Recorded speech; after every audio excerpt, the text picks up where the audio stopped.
19장 23절에서 37절까지입니다. 레위기 19장 23절 37절 읽습니다. 너희가 그 땅에 들어가 각종 과하고 심고된 그 열매는 아직 할례받지 못한 것으로 여기되 그 3년 동안 너희는 그것을 할례받지 못한 것으로 여겨 먹지 말 것이요 넷째 해에는 그 모든 것이 거룩한 여호와께 드려 찬송할 것이며 다섯째 해에는 그 열매를 먹을지라. 그러면 너에게 그 수산이 풍성하리라. 나는 너희 하나님 여호와니라. 너희는 무엇이든지 핏째 먹지 말며 점을 치지 말며 술법을 행하지 말며 머리칼을 둥글게 꺾지 말며 수염 끝을 손상하지 말며 죽은 자 때문에 너희의 살에 문신을 하지 말며 무늬를 놓지 말라. 나는 여호와니라. 내 딸이 더럽혀 청령하되 되게 하지 말라. 분명히 죄악이 가득할까노라. 내 안식일을 지키고 내 성수를 귀히 여기라. 나는 여호와니라. 너희는 신접한 자와 각시를 믿지 말며 그들을 추종하여 스스로 더럽히지 말라. 나는 너희 하나님 여호와이니라. 나는 센 머리 앞에서 일어서고 너희의 얼굴을 공경하며 너희 하나님을 경배하라. 나는 여호와이니라. 거리분이 너희 땅에 거류하여 함께 있거든 너희는 그를 학대하지 말고 너희와 함께하는 거리분을 너희 중에서 나은 자같이 여기며 자기같이 사랑하라. 너희도 애굽 땅에서 거리분이 되었었느니라. 나는 너희 하나님 여호와이니라. 너희는 재판할 때나 길이나 무게나 양을 잴 때 불의를 행하지 말고 공평한 저울과 공평한 조, 공평한 에바와 공평한 신을 사용하라. 나는 너희를 인도하여 애굽 땅에서 나오게 한 너희 하나님 여호와이니라. 너희는 내 모든 규례와 내 모든 법도를 지켜 행하라. 나는 여호와이니라. 악한 세상을 본받지 말라.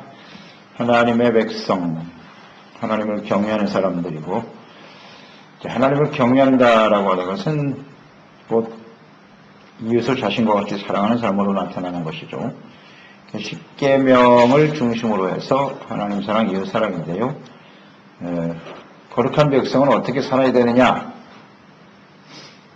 이 말씀을 지금 하고 있는 거예요. 계속해서 출애굽기에도 말씀하셨고 또 레위기에도 말씀하고 계시고, 레위기는 제사법이란 말이에요. 거룩, 성결, 속죄, 이것이 이제 레위기의 핵심 키워드인데, 속죄받은 죄가 뭐냐는 거죠. 우리는 하나님의 구원받은 백성이라고 할지라도 죄를 범할 수밖에 없고 하나님 앞에 속죄가 필요한 사람들이다. 이것이 전제되고 있는 거예요. 그러니까 우리가 아무리 예수 그리스도로 말하면 죄산받고 구원받다고 하지만은 세상에 살아가는 동안 우리는 죄를 지을 수밖에 없다는 거예요. 이걸 인정해야 돼요. 언제든지 우리에게는 속죄가 필요하다. 그래서 교회가 필요한 것이고 예배가 필요한 것이고.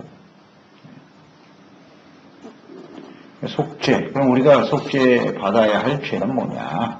이것을 쭉 설명하고 계신 거잖아요. 십계명을 중심으로 해서. 그것은 곧 이웃사랑. 하나님을 경외하는 것이 의라고 했죠. 의. 그 의의 구체적인 실천은 하나님의 사랑, 이웃사랑으로 이어지는 것이다. 그러니까 이웃을 자신과 같이 사랑하는 이 모든 것에 온 율법이 이루어졌다고 했어요. 모든 하나님의 말씀은 이루어지는 것이다. 이와 관련해서 오늘 본문 말씀은 이제 하나님의 백성들이 가나안 땅에 들어가게 될 텐데, 그곳에서 그 악한 세대의 사람들, 이방인들이죠.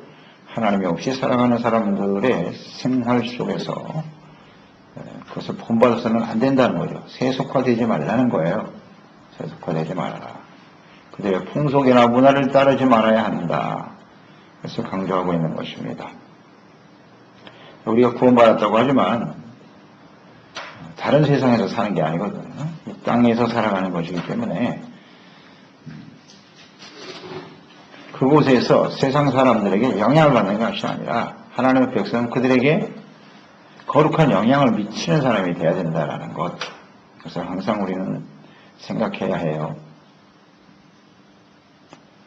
우리 자신은 잘 좀 묵상해 보면서 나는 세상에 거룩한 영향을 미치고 살고 있나?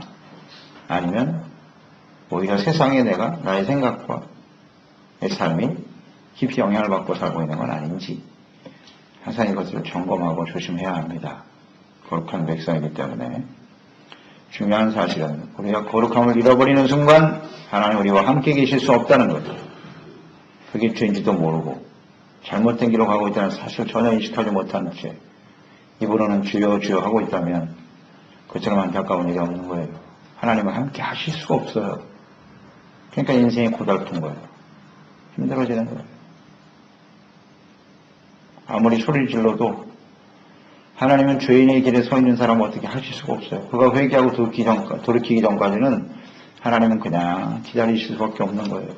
그분이 하나님이세요.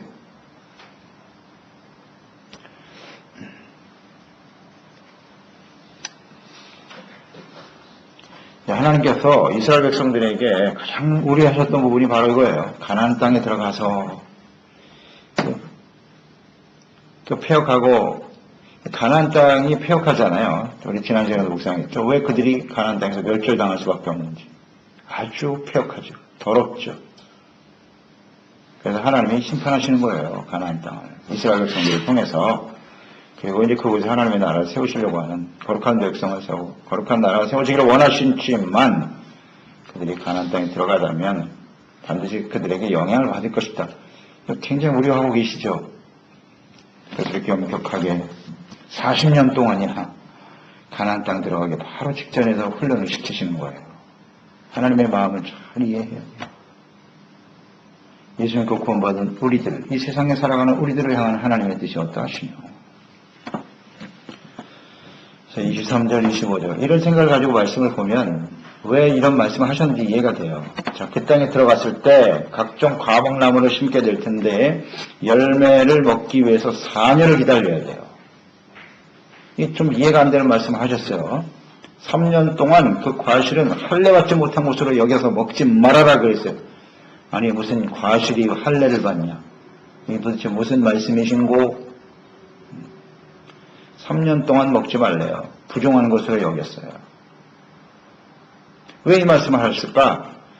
가만히 묵상을 해봤어요. 왜 이 과실을 할례받지 못한 부정한 것으로 여기셨을까? 땅에서 나는 과실이잖아요. 땅에서 나는 과실이다. 그러니까 그 땅 자체가 이미 거룩하지 못하다고 하나님 인정하시는 거예요. 땅이라고 하는 것은 그곳에서의 삶이에요. 문화예요. 그러니까 그 땅이 이미 더럽혀져 있다는 거죠.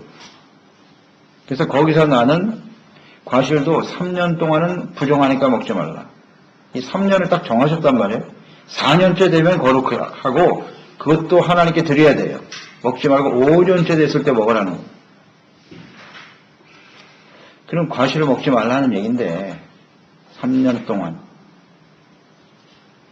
그러니까 이 말씀에 나타난 하나님의 뜻은 제가 묵상할 때 이런 것 같아요. 하나님 백성들이 훈련받아서 거룩한 하나님의 자녀가 되었지만 그 이방의 문화 가득한 땅에 들어가게 됐을 때 이 3년 동안을 조심하라는 겁니다. 이 시간을 정말 거룩하게 자기 자신을 잘 살피며 돌봐야 된다는 것을 강조하시는 거예요. 그러니까 하나님 보실 때는 이스라엘 백성들이 가나안 땅에 들어가서 3년 이내에 타락할 것 같은 거예요. 쉽게 동화될 수밖에 없다는 거예요. 왜냐하면 40년 동안 뭐 했어요? 광야에서. 만나만 먹고 살았다고 만나만. 그러다 가나안 땅에 들어가서 맛있는 과일을 보면 거기 확 마음이 빼앗기게 되는 거예요. 그래서 세상의 문학은 뭐건 그냥 너무나 쉽게 받아들여요. 유혹이 굉장히 강하다는 겁니다. 세상의 유혹이.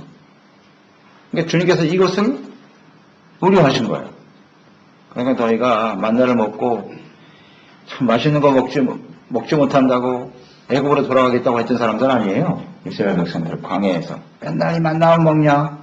하나님 내려주신 마늘을 먹고 살고 있으면서도 그래서 우리가 애굽에 있을 때는 과일도 먹고 참외도 먹고 맛있는 거 많이 먹었는데 차라리 그곳에 종으로 사는 게 낫지 않겠나. 너무 잘 알죠. 하나님이 그들의 속성을. 그러니 그런 사람들이 가나안 땅에 들어가서 맛있는 과일을 보면 거룩한 백성이고 뭐고 다 그냥 버리고 그냥 먹고 마시는 데 집착하면서 그러면서 세상 문화에 쉽게 빠져들 것을 주님이 아신 거죠. 그래서 이 과일도 먹지 말라고 딱 선포를 하신 거예요. 이 말씀에 나타난 뜻은 세속화되지 말라는 겁니다.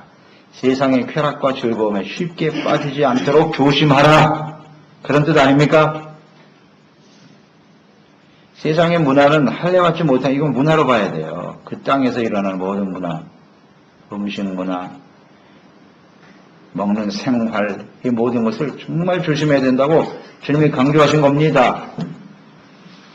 그리고 하나님께서 가나안 땅에 들어갔을 때 명령하신 게 뭐냐면 그 이방인들을 싹 죽이라 그랬어요.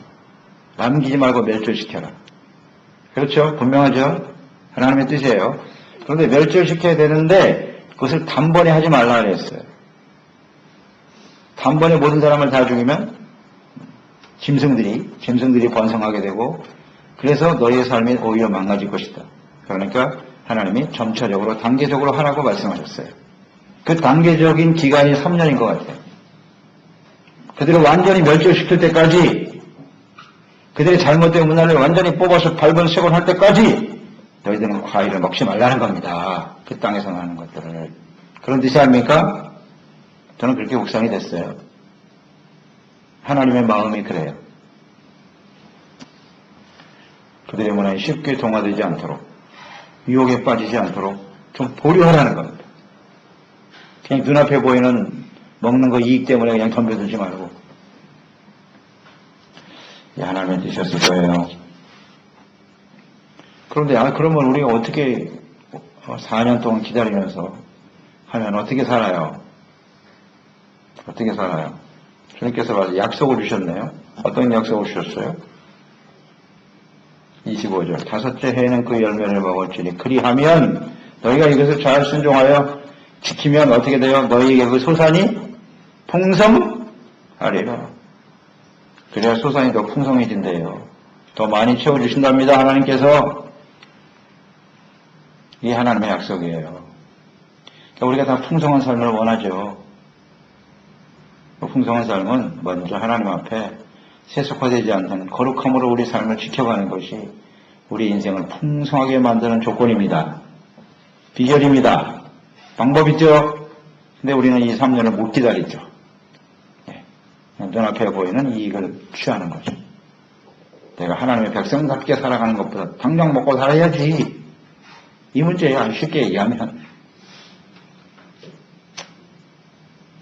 이것을 참고 인내하면서 거룩함으로 하나님을 섬길 것입니다. 눈앞에 보이는 이익을 따라갈 것입니다. 대부분 이 말씀을 지키지 못하죠. 그리하면 그랬는데 지키지 못해요. 인내심이 없죠. 우리는 이거 참 참기가 어렵죠. 그래서 결국은 하나님께서 주신 약속을 누리지 못하죠. 누리지 못해요.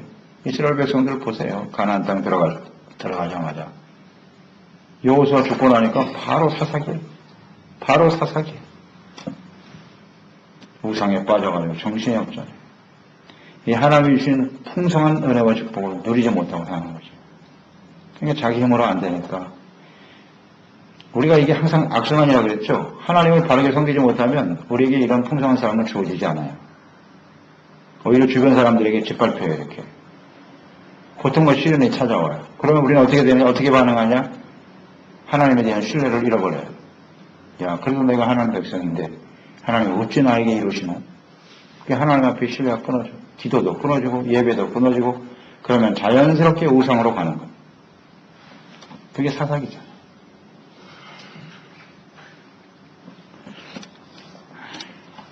하나님의 약속을 우리는 굳게 믿는다면 그리하면이 중요한 거예요. 그리하면. 언제나 우리는 마음속에 떠올려야 돼요. 그리하면 조건절이에요. 조건절이라고. 이 조건절을 생각하지 않고 맨날 결과만 생각하는 거예요. 결과만. 대단히 잘못되어 있죠. 그런 결과만 자꾸 바라보는 사람들은요.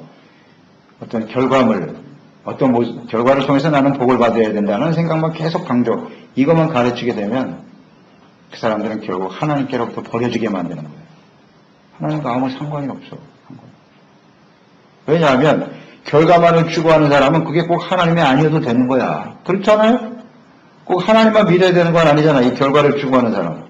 건강하고 세상에서 많은 걸 누리고 사는데 그게 하나님이 아니고 우상이라면 우상이면 어떠냐. 이렇게 가는 거예요. 그렇지 않습니까? 가장 중요한 생각이라고 얘기해요. 이게 사람들을 우상으로 몰아가는 거예요. 이게 똑바로 가르쳐야지. 정말 심각한 문제입니다. 이거. 자꾸 결과만 가지고 눈에 보이는 축복만을 자꾸 강조하는 거지. 우상화 만들어요. 우상을 향해서 달려가게 만드는 거예요. 생각하죠. 우리는 그리하면을 항상 떠올려야 됩니다. 거룩한 백성으로 순종하고 살면 당장은 손해보는 것 같지만 하나님의 풍성한 은혜와 축복을 누리며 살게 되리라. 26절 28절의 내용은 이방인들의 악한 풍습을 따르지 말라는 거죠. 피를 먹지 말라. 피체 음식을 먹지 말라. 당시에 이방인들은 피를 먹었어요. 이 피를 먹는 것을 그 당시에 귀신을 섬기는 사람들은요, 이 피를 먹음으로써 자신이 귀신과 교제한다 이렇게 믿었다는 거예요. 그 풍습이에요. 우리. 그래서 피를 먹는 거예요. 귀신과 교제한다. 그래서 나는 축복을 받는다 이런 뜻이에요. 그래서 하나님께서 피체 먹지 말라고 했던 거예요. 생명의 죄는 하나님이시고 복의 근원은 하나님이시다. 점치지 말라. 술법을 행하지 말고 귀신들의 말에 귀를 기울이지 말라는 겁니다. 그들을 섬기지 말고. 그때도 점치는 일이 있었고 지금도 점치는 일이 있죠. 결국 이 점치는 일은 누가 하는 거예요? 귀신이 하는 거예요. 그때도 있고 지금도 있어요. 세대가 다니고 벌써 시간이 얼마나 흘렀는데 이 현대문화 속에 사는 말이죠. 최첨단의 과학시대에 사는 문화 사람들도 역시 점치고 앉아있더라요. 불안하거든요. 잘 몰라요.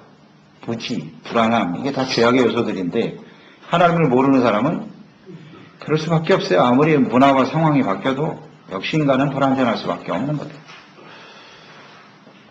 그러니까 사탄이 속이는 거 아니에요. 점치는 거예요. 이게 다 귀신이 하는 겁니다. 그걸 가까이 하지 말라는 거죠. 그건 바로 우상숭배로 나타나게 되는 것이다. 또 이방인들의 외모를 따르지 말아야 된다. 당시의 이방인들의 외모, 속마음도 중요하지만 겉으로 드러난 이 외모도 이방인들의 모습을 따라가지 말라는 겁니다. 머리 형태를 둥글게 하지 말라. 수염끝을 자르지 말라.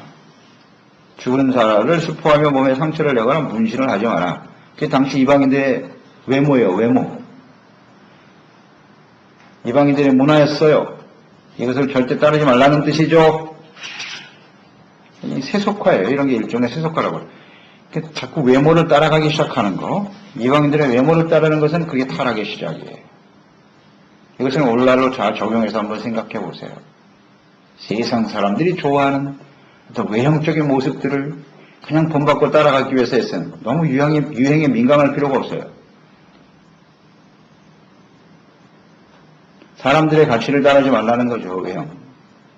명품을 걸쳐야 나는 성공한 사람이고 인정받는 사람이다. 이런 거 따라가는 게 다 세속화의 시작이에요. 시작. 그걸 얻기 위해서 무슨 짓이든지 하게 되는 거죠. 자꾸. 얼굴을 뜯어 고치고 아름다운 모습을 가지고 살아야 거기에 계속 또 따라가는 거예요. 에휴, 참 안타깝죠. 이 세속적인 문화예요. 이게. 그러니까 의미를 생각하고 해야지. 내가 꼭 필요가 있으면 하는 거지만 하나님의 백성은 그럴 필요 없잖아요. 이런 세상 문화에 따르지 않도록 하라. 구별된 모습이 있어야죠. 그러니까 모든 사람이 다 뜯어고쳐하고 아름다우면 좀 못생긴 것이 거룩한 게 되는 거예요. 차라리 내가 좀 못생겨도 괜찮다. 이게 거룩하며 거룩함. 이런 나름대로 자부심이 있어야지. 하나님의 백성들은. 이런 게 거룩함이죠. 세상 사람들이 다 그렇게 해도 비록 내가 좀 보기 싫은 옷을 걸치고 다녀도 나는 이게 거룩함이야. 아멘. 좀 이런 좀 자존감이 있어야지. 하나님의 백성들은요. 그런 뜻일 거예요. 그런 일에 너무 휘둘리지 말라는 겁니다. 그런 것이 왜 중요하냐면 이런 외모를 따르고자 하는 그 마음 자체가 이미 시작이라는 거예요. 부패와 세속화의 시작이에요. 겉으로 외모로 드러나는 하나의 단면인 것 같지만 그게 이제 깊이 빠져들어갑니다. 그래서 조심하라는 거예요. 이런 걸 보면 모든 삶의 영역에서, 그렇죠? 모든 삶의 영역에서 조그만 어떤 외모적인 습관까지도 하나의 문화에도 우리는 신중하게 생각을 해야 된다는 거죠. 그 세상과 구별되도록 해야 한다. 이런 뜻이네요. 30절. 내 안식일을 지키고 성서를 귀히 여겨라. 이게 거룩함이에요. 그러니까 세상 사람과 다른 차이점. 그러니까 우리는 안식일을 지켜야 돼. 하나님의 날로 인정하고 하나님 앞에 온전히 예배하고 섬기는 사람이 되어야지요. 성소를 귀하게 여겨라. 성소, 하나님의 거여 계신 하나님의 교회와 성소를 귀하게 여기고 하나님의 전을 위해서 헌신하며 주님의 전을 위해서 그곳에서 하나님의 거룩한 예배자로 주님을 섬기는 일이 귀하다. 귀하게 여기라는 건 가치죠. 가치 우선순위를 어디에 두고 살아가느냐. 가치 귀하게 여겨라. 잘 한번 묵상해 보세요. 나는 어디에 가치를 두고 살아갑니까? 나의 삶입니까? 하나님의 성소입니까?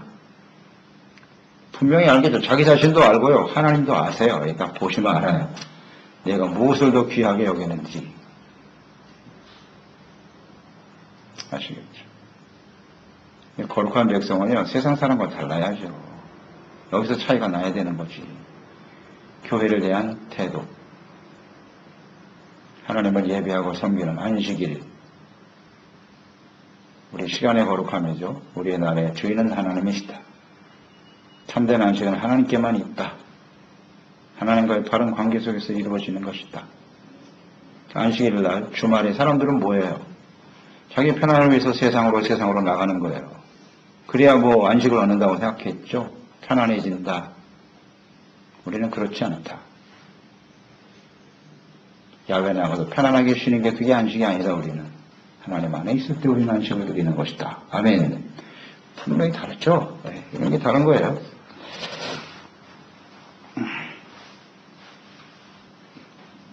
귀하게 여겨라. 31절 신접한 자 박수 믿지 말아라. 그들을 추종하여 스스로 더럽히지 말라. 여기 보세요. 믿지 말고 추종하지 말라. 믿고 따르지 말라는 얘기거든요. 우리는 무엇을 믿고 따를 것이냐 이 문제예요. 우리의 믿음은 어디에 있느냐. 바로 이런 문제예요. 왜 우상을 향해서 달려갈까? 하나님을 섬기는 하나님의 백성들이 왜 점치는 사람한테 따라가야 되냐? 왜 거기에 자꾸 관심을 갖게 되느냐? 뭐의 문제예요? 믿음의 문제라는 겁니다. 믿음. 그러니까 대부분 점치는 사람 따라가는 건 뭐가 궁금해서 가는 거예요?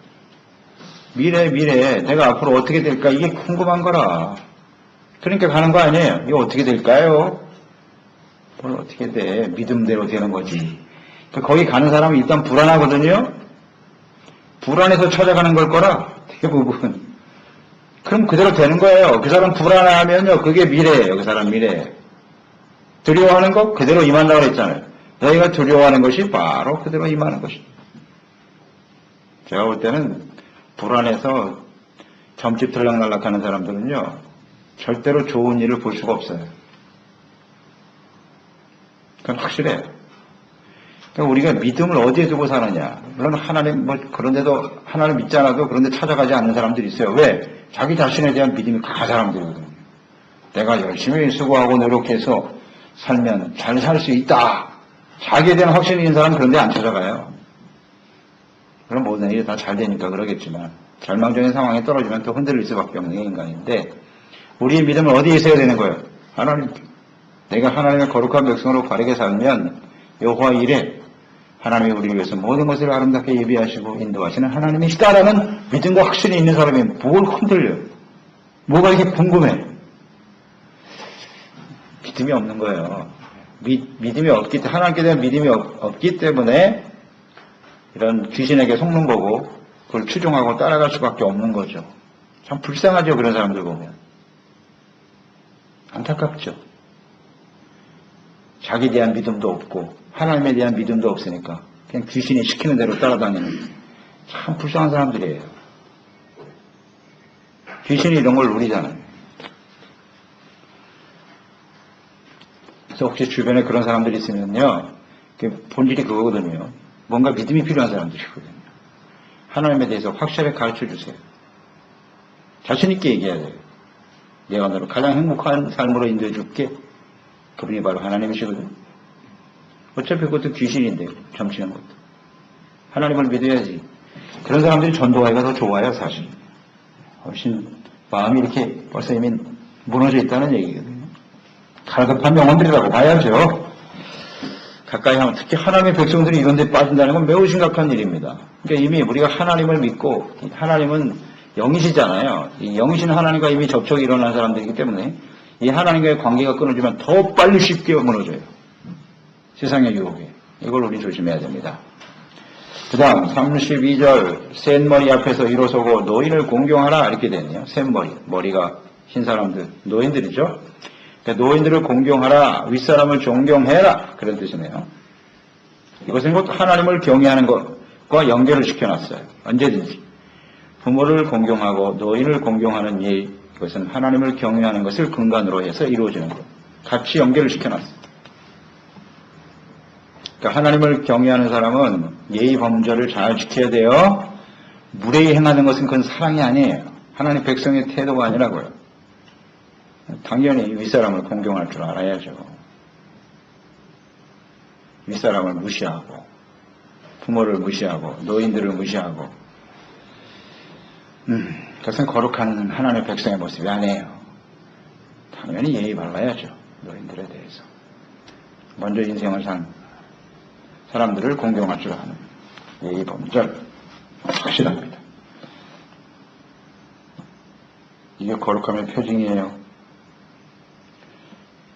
33절, 34절 거류민 이방인들이 같이 사는 나그네들이죠. 나그네들 학대하지 말아라. 자기 가족과 같이 여기래요. 형제와 같이 여기야 된다. 왜? 너희들이 옛날에 애굽에서 엑스트랑 헤로로 살았잖아. 너희들이. 그러니까 그런 거류민들을 학대하거나 무시하거나 멸시하지 말아라. 이 하나님의 뜻이네요. 잘 돌봐주라는 겁니다. 역시 거룩함이죠. 거룩함입니다.